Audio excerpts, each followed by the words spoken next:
pinaka-striking po sa akin ay yung tanda ng kaligtasan ay makikita natin sa ating kabuhayan. Kung paanong pagsunod natin sa aral ng totoo, kung tayo ay nagpatawad, ay ang inaasahan natin yung pagpapatawad ng Diyos. Hindi dahil para lang makasunod na sinabi magpatawad upang patawarin, kundi para makita natin yung awa ng Diyos, yung habag ng Diyos, na tayo sa isang banda na nagkakasala din, ay papatawarin tayo ng Diyos. Gayun din yung paggawa natin ng mabuti. Kung tayo ay totoong gumagawa ng mabuti, mag-reflect yun sa ating kabuhayan. Yung kabutihan na ibinigay mo sa iyong kapwa, gaya ng sinasabi sa Efesos 6:8, ay gayon din yung matatanggap mo galing sa Panginoon. Kung tayo ay magiging maawain, ay kakaawaan din tayo ng Diyos. Lahat ng to ay tanda ng kaligtasan kung ginagawa natin ng buong puso na ang inaasahan natin na may Diyos sa langit na nakita ng ating mga puso at handa na magpatawad at handa na gumawa ng mabuti at handa na maawa sa atin. Yun po, salamat po ng marami sa Diyos. En la reunión de oración, en la continuación del tema de nuestra justificación ante Dios y que podamos terminar nuestra carrera y obtener la salvación, el hermano Daniel nos enseñó que debemos aprender a discernir los tiempos, ya que hay tiempos para cada cosa, como dice en Eclesiastés capítulo 10, versículo 1. A nosotros nos ha sido dado el misterio del reino de Dios. El apóstol Pablo a los cristianos nos ha enseñado en Filipenses capítulo 1, del versículo 27 y 28, que nos comportemos como es digno del evangelio de Cristo y no ser intimidados por los que se oponen, porque para ellos es señal de perdición, pero para nosotros es de salvación, y esto es de Dios, por lo que no debemos desaprovechar las oportunidades que ya ha preparado de antemano a nosotros para hacer lo bueno. Los que no entienden son malvados, y la prueba está en el libro de Daniel capítulo 12 versículo 10, donde dice de que los impíos procederán impíamente, aunque se les muestre la misericordia de Dios y la misericordia humana, también ellos obrarán injustamente. Sabemos que las misericordias de Dios son nuevas cada mañana. Entonces, ¿cómo no perdonaremos? ¿Cómo no seremos misericordiosos con los demás, ayudándolos en lo que podamos? Entonces, damos gracias a Dios por esta enseñanza y esta oportunidad. Ang naunawaan ko po sa ating pag-aaral ngayong prayer meeting ay yung sa Marcos 4:11. Sinabi niya sa kanya, "Sa inyo ay pinagkaloob ang makaalam ng hiwaga ng kaharian ng Diyos. Datapwat sa kanila na nga sa labas, ang lahat ng mga bagay ay ginagawa sa pamamagitan ng mga taringhaga." Marami pong katwiran na nakapaloob sa talatang ito at dapat alam natin ang mga tanda ng nakasulat sa Pilipos 1:27-28 na ang sabi, sa 27 ay ang inyo lamang pamumuhay ay maging karapat-dapat sa Ebanghelyo ni Kristo. Upang maging ako ay dumating at kayo'y makita o wala man sa harap ninyo, ay mabalitaan ko ang inyong kalagayan na kayo'y matitibay sa isang espiritu, na kayo'y magkaisa ng kaluluwa na nangagsisikap sa pananampalataya sa Ebanghelyo. At sa 28, sa anupaman ay huwag kayong magtakot sa mga kaaway, na ito sa kanila ay malinaw na tanda ng kapahamakan. Datapwat tanda ng inyong pagkaligtas at ito'y mula sa Diyos. Kaya kapag nakita ang kapatid na nangangailangan, ay dapat alam natin na ito'y pagbibigay ng pagkakataon ng Diyos sa atin para tayo ay kaawaan din. At sa araw-araw ay bago ang kaawaan ng Panginoon na nakasulat sa Panaghoy 3:22 at 23. Maraming salamat po sa Diyos. From tonight's prayer meeting, I'm going to take away Matthew 16:1-3. The Pharisees and the Sadducees tempted Christ to send them a sign from heaven. Christ said, "When it is evening, ye say, it will be fair weather, for the sky is red. But in the morn, the sky is red and lowering. Can ye not discern the sign of the times? The invisible things of him from the creation can clearly be seen and understood by the things that were made, even his eternal power and Godhead, as that they are without excuse." In Mark 4:11 to 12 it says, "And he said unto them, Unto you it is given to know the mysteries of the kingdom of God, but all those without all things are in parables, them that see not and not perceive or understand." So we must continue to take the opportunity to listen, hear, understand the teachings that we receive from our Lord God, and recognize the needs of our brothers and be merciful at all times. And we can say in Ephesians 6:8, which tells us, "Knowing that whatsoever good things any man doeth, the same we shall receive from the Lord, whether he be bond or free." So, in other words, we must not allow ourselves to be dragged away like the Pharisees and the Sadducees in tempting our Lord, but keep on doing the best we can and serving God. Have mercy in everything that we do with love. Thanks be to God. Ang natutunan ko po sa ating paksa sa awa at tulong ng Diyos ay nasa Marcos 4:11. At sinabi niya sa kanila, "Sa inyo ay pinagkaloob ang makaalam ng hiwaga ng kaharian ng Diyos. Datapwat sa kanilang nangasa labas, ang lahat ng mga bagay ay ginagawa sa pamamagitan ng mga talinhaga." Ipinagkaloob po sa atin na makaalam ng hiwaga ng kaharian ng Diyos. Kaya dapat alam po natin kung paano kumilala ng tanda. At yung ebanghelyo ay tanda po.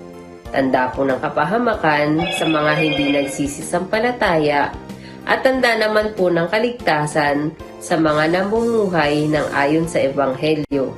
Pilipos 1:27-28. Kaya dapat alam po natin na ang Diyos ay hindi po nagpapaliban sa kanyang pangako na ipinalagay po ng iba, kundi dapat alam po natin yung pagpapahinuhod ng Diyos para tayo po ay magsisi. 2 Pedro 5:9.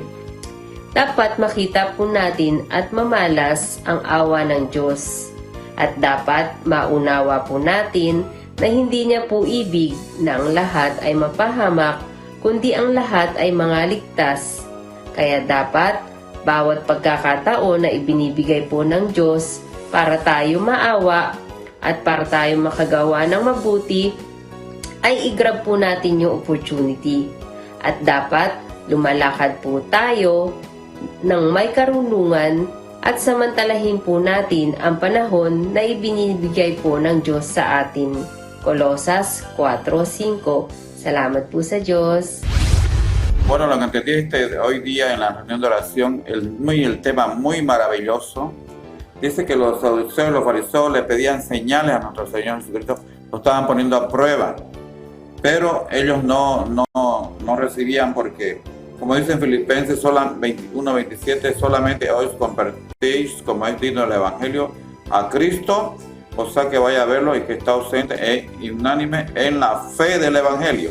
28 dice más, para vosotros es señal de salvación, para todos los creyentes que somos llamados por Dios a su iglesia.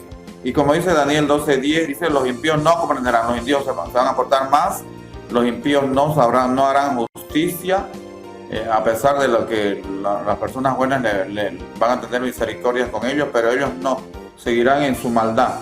Y como dice en las Lamentaciones, dice 3:23, las misericordias de Dios son cada mañana. Y también tenemos que hacer el bien a todas las personas mientras tengamos oportunidad, dice en Gálatas 6:10. Es muy bonito este evangelio porque esta es nuestra señal que Dios nos da a todos los creyentes. Muchas gracias a Dios y a Dios sea la gloria. Bom, o que eu aprendi no tópico de hoje, a respeito que o irmão Daniel falou, foi sobre a misericórdia de Deus. No livro de Lamentações 3:22 fala: a graça ao grande amor do Senhor é o que, e a misericórdia de Deus, que não somos consumidos. Porque a misericórdia do Senhor são inesgotáveis. A misericórdia do Senhor são a causa de não sermos consumidos, porque sua misericórdia não tem fim. O amor do Senhor, Deus, não acaba e a sua bondade não tem fim. Ou seja, é isso que nós aprendemos na Igreja de Deus. É isso que Deus deixou para nós. Essa misericórdia a gente tem para com as pessoas também, para com o nosso semelhante. E nós praticamos essa misericórdia para que quando essas pessoas, com a nossa bondade, com as nossas ações, elas venham reconhecer essa misericórdia de Deus através de nós. Foi isso que eu aprendi. Sa paksa po na akin naunawaan nitong prayer meeting, may pinagkaloob na makaalam ng hiwaga ng kaharian ng Diyos na sa ating nararanasan sa buhay, dapat nating samantalahin na may awa tayo ng Diyos. Na kung nauunawaan natin ang pagkakataon ng Diyos sa atin, ito yung ibigay ng Diyos na ang pagkakataon na makagawa na mabuti sa lahat. Kaya ang turo sa atin, pag nakakita ng kapatid na nangangailangan ay samantalahin natin ang panahon na may awa tayo ng Diyos. Gracias a Dios, lo que he aprendido hoy en la reunión de oración es que no debemos intentar ver más allá de las palabras del Evangelio, como el ejemplo que nos dio Pablo en 1 Corintios 4:6, para evitar que nos volvamos arrogantes y pequemos. No nos vayamos a comportar como los fariseos y saduceos, que intentaron tentar incluso a Jesús porque no creían en lo que él predicaba, tal y como está escrito en Mateo 16:1 hasta 16:3. Una de las cosas que debemos ser capaces de entender es la piedad de Dios, para que nosotros también seamos capaces de tener piedad por los demás. Cada vez que tengamos oportunidad de ser misericordiosos, debemos serlo, puesto que si no significará que no entendemos. Seríamos como los impíos que no pueden comprender la palabra, como dice en Daniel 12:10. Los impíos procederán impíamente y ninguno de los impíos comprenderá, pero los sabios comprenderán. Debemos de ser capaces de reconocer que si somos misericordiosos, tendremos la misericordia de nuestro Señor y que somos afortunados, puesto que, como se menciona en Lamentaciones 3:23, las misericordias de Dios son nuevas cada mañana. Así que hay siempre oportunidad de ser misericordiosos y debemos aprovechar todas las oportunidades de poder mostrar misericordia con todos.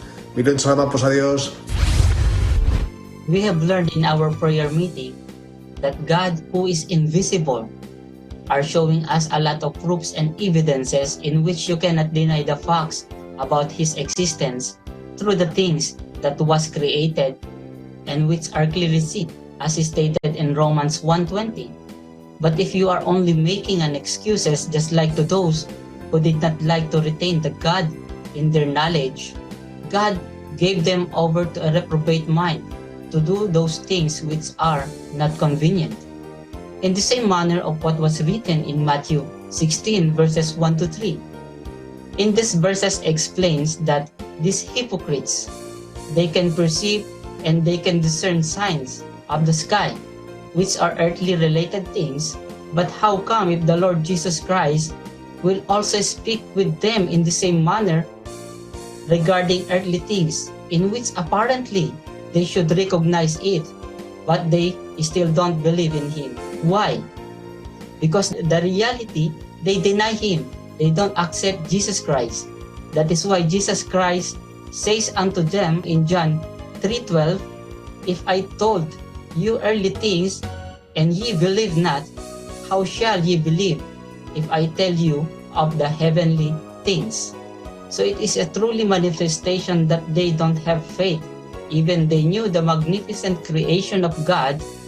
That is why in 2 Corinthians 4:4 says, in whom that the God of this world had blinded the minds of them who believe not, lest the light of the glorious gospel of Christ, who is the image of God, should shine upon them. Thanks be to God for this wonderful topic and another wisdom that we have learned. Ating pong naunawaan sa prayer meeting po ang kahalagahan po ng pagkilala sa panahon. Doon po sa ipinakita po ng ating kapatid na Daniel, sa nangyari pong pag-uusap sa pagitan po ni Kristo at ng mga Pariseo, na yung pong mga Pariseo lumapit po upang tuksoin si Kristo, humihingi po ng tanda sa kanya. Pero ang sinagot po sa kanila ni Kristo na dapat na kanila po talaga nalalaman na yung pong mga bagay na panglupa. Halimbawa po na kapag po sa hapon ay nakita po nilang mapula ang langit, ay sinasabi po nilang gagandang panahon. Kapag umaga naman po nakita po nilang mapula at makulimlim, ay sinasabi po nilang uunos. Ngayon po, sabi po ni Kristo sa kanila na kung yung pong mga bagay na sinasabi niya sa kanila na panglupa ay hindi po nila pinaniniwalaan, paano naman po nilang paniniwalaan yung mga bagay na panglangit kung sabihin man po sa kanila ni Kristo yon? Na nagpapakita po na may mga tao po na pumipili po talaga na hindi maniwala. Meron po doon po sa nakasulat sa Roma na kahit po nakikilala nila ang Diyos ay hindi po nila siya niluwalhati. Bakit po? Ayaw po kasi nilang kilalanin ang Diyos. Na ito po sa atin naman pong mga nasa iglesia, dahil po sa atin sa loob ng daan na kaunawaan ay pinagkaloob po na maunawaan po natin ang mga hiwaga, dapat alam po natin at maintindihan po natin ang mga bagay na ito.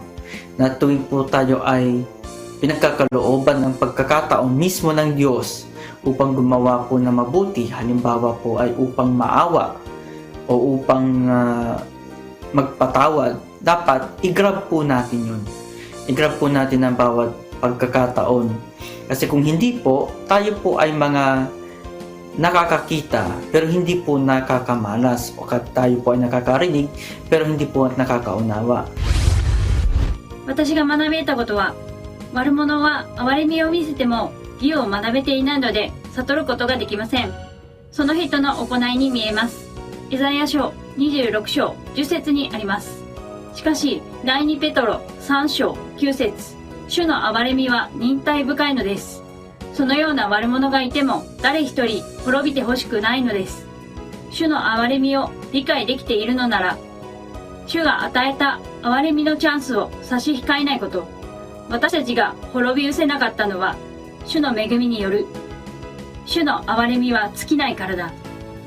それは朝ごとに新しい。あなたの真実は力強い。愛歌3章22節23節にあります。私たちには神様の底知れぬ憐れみと愛が向けられています。私たちもたくさんの愛と感謝を持って毎日を過ごしてまいりましょう。たくさん神様に感謝いたします。Salamat sa Diyos. Graças a Deus, no tópico que nós ouvimos da reunião de oração, o irmão Daniel explicou que em 2 Pedro 3,9, né, Deus ele é longânimo, Deus espera que os homens se convirtam. Em Eclesiastes 8,11, também o irmão Daniel diz que os homens eles procederão impiamente, eles precisam se converter, mas eles continuam com o procedimento deles, né, no erro. Mas em Daniel 12:10 também foi explicado que os ímpios andarão impiamente, mas os sábios entenderão. Por isso é que nós precisamos saber e entender o que é misericórdia. Em 1 João 3,17 também foi explicado que precisamos fazer o bem ao próximo. Se nós sabemos que temos bens no mundo e negamos, pecamos. Por quê? Porque o próximo nós não conseguimos ver. Então, se vamos usar a misericórdia, né, como diz lá em Gálatas capítulo 6, versículo 10, que precisamos fazer o bem ao próximo, sabendo e tendo essa oportunidade. Se temos oportunidades, vamos usar a misericórdia. Graças a Deus, que Deus abençoe. Bilang nasa loob po tayo ng Iglesia ng Diyos na pinagkalooban na makaunawa ng hiwaga, dapat nararamdaman at nauunawaan po natin na ang pagpapahinuod po ng Diyos na sinasabi sa Ikalawang Pedro 3:9, at ang bawat bagong araw na ipinagkakaloob ng Diyos sa atin na tanda ng kanyang bagong awa na sinasabi naman po sa Panaghoy 3:22-23 ay upang samantalahin po natin sa paggawa ng mabuti at pagpapakita ng awa sa ating mga kapwa, lalong-lalo na po sa ating mga kapatid. Na halimbawa po na kung ang kapatid ay nangangailangan, dapat ay wag po nating ikait ang ating awa at tayo rin naman po ay kaawaan. O kung ang kapatid naman po ay nagkasala sa atin, dapat magpatawad din po tayo dahil pagkakataon po ito na ibinigay ng Diyos sa atin upang tayo rin naman po ay kanyang patawarin. At ang mga bagay pong ito ay bahagi po ng Ebanghelyo na siyang tanda ng ating pagkaligtas. Gaya po ng nasabi ni Kuya, let us always recognize the opportunity na ibinibigay ng Diyos sa atin na gumawa po ng mabuti at tumupad sa Ebanghelyo. Salamat po sa Diyos.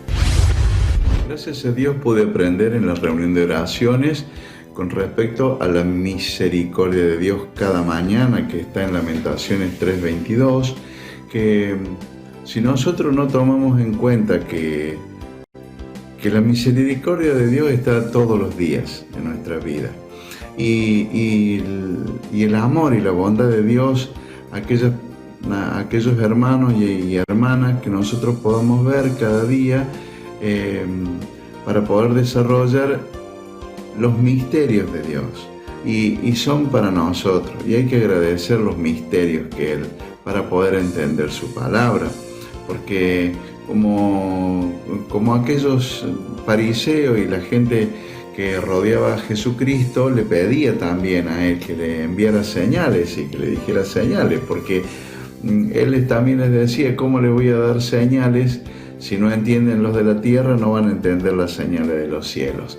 Y esto se atribuye a que a veces mayormente el impío cuestiona al predicador, cuestiona las enseñanzas como la de Pablo, que también él por sí enseñaba y también dudaban de su palabra, y así también puede ocurrir en la actualidad, que no creen en el predicador, no creen en lo que está hablando. Pero bueno, nosotros tenemos que tener misericordia. Y aquellos impíos no entenderán, estando en tierra justa, estando en tierra de la verdad. Y doy gracias a Dios porque nos llamó a la verdadera iglesia. Gracias a Dios. O que eu aprendi do tópico de hoje foram dos trechos de Romanos 1, do 19 ao 28, sobre a criação de Deus.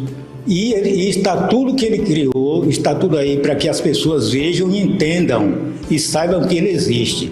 Mas os ímpios não vão entender, como está escrito em Daniel 12:10, também Isaías 26:10, e sobre as misericórdias de Deus, que está em Lamentações 2, 22 e 23. E também sobre 2 Pedro 3:9. Maria de Lourdes, foi o que você entendeu do tópico de hoje? Sim, irmão Firmino, eu entendi no tópico de hoje que a gente temos que ter misericórdia dos nossos irmãos, para que a misericórdia de Deus nos alcance. E também nós temos que perdoar nosso irmão para sermos perdoados diante de Deus. Se a gente não fizer isso, não praticar, nós não vamos ter a nossa salvação. É isso que eu aprendi no tópico de hoje. Graças a Deus. Graças a Deus. Maraming salamat sa Diyos sa bawat pagkakataong ipinagkakaloob niya sa atin upang tayo ay tulong-tulong na makagawa ng kanyang kalooban. Ito ay pagkaunawang kaloob niya sa atin na sa bawat nakikita o naririnig nating nangangailangan ng ating pagtugon, ay masamantala natin ang paggawa ng kabutihan. Sapagkat ito ay katunayang tayo ay nasa daan ng kaunawaan, bukod sa tayo ay nasa lupain ng katwiran. Gaya ng pagsasamantala nating makagawa ng mabuti sa kapatid at sa kapwa, at makapagsisi at iwanan ang ating mga nagawang pagkakamali, dahil sa pagpapahinuhod ng Panginoon na ipinalalagay naman ng iba na yaon ay pagpapaliban, kaya sila ay patuloy sa paggawa ng kasamaan na tanda ng kanilang kawalan ng unawa at pamamalagi sa labas ng daan ng kaunawaan. Kaya tayo namang magkakapatid ay nararapat na magsamantala na huwag tayong magkait ng awa sa kapatid na nangangailangan ng awa, sapagkat nauunawa nating ito ay paraan upang tayo naman ay magkamit ng awa ng Diyos. Na kung may kapatid na nagkasala ng kasalanang hindi ikamamatay o nagkasala sa atin, dapat nating patawarin at idalangin sa Diyos upang tayo naman ay magkamit ng pagpapatawad ng Diyos. Sapagkat lahat ng paraan ay ginagawa ng Diyos upang ang tao ay matuto ng kanyang katwiran at kumilala sa kanyang kabutihan at upang sila ay walang may dahilan. Ngunit minagaling nila na huwag kumilala sa Diyos at sa Panginoong Hesukristo. Tulad ng mga Fariseo at mga Saduseo nung una, na kahit pinakitaan sila ng Panginoong Hesukristo ng mga halimbawang ukol sa lupa, na alam nilang yaon ay totoo at hindi maaring matutulan, upang sampalatayanan nila ang katotohanan ukol sa langit, subalit hindi pa rin nila tinanggap at sinampalatayanan, sapagkat ang Panginoong Hesukristo mismo ang hindi nila tinatanggap. At yan ay diwang nananalaytay hanggang ngayon sa mga taong nasa labas ng daan ng kaunawaan, na hindi nakakaunawa at hindi nakakamalas sa mga bagay na kanilang nakikita at naririnig. Na kahit pagpakitaan sila ng awa, hindi rin sila natututo ng katwiran, patunay ng kanilang pagiging masama, sapagkat wala sa masasama na makakaunawa. Kaya tayo namang magkakapatid ay nararapat na magpasalamat sa Diyos sa tuwina, sapagkat may mangangaral siyang kasangkapan sa pagtuturo sa atin ng Ebanghelyo, at nauunawaan nating ang anumang kabutihang gawin natin sa ating kapatid at sa ating kapwa, ay gayon din ang ating tatanggapin sa Panginoon, sapagkat ang kanyang awa ay bago tuwing umaga. At sa ating sama-samang muli na pakikinig ng katotohanan, naririto po si kapatid na Daniel Razon.